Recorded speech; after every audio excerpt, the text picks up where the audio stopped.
Ito, bagong labas ni Euro. Easy 125. Angas eh. So, sa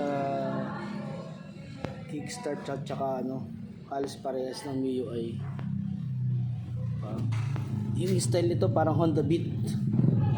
Carb lang yan sa bilang FI. Oo. Ang lang, hindi siya FI card pa lang siya. Pero pag na-enhance to, baka next year. May Easy 125 na mukha nga nakakulat pa to. Angas to. Tapos to Berman, 150. Angas to. Looks na looks ni MIUI 125. Tapos yung mukha niya Honda Click.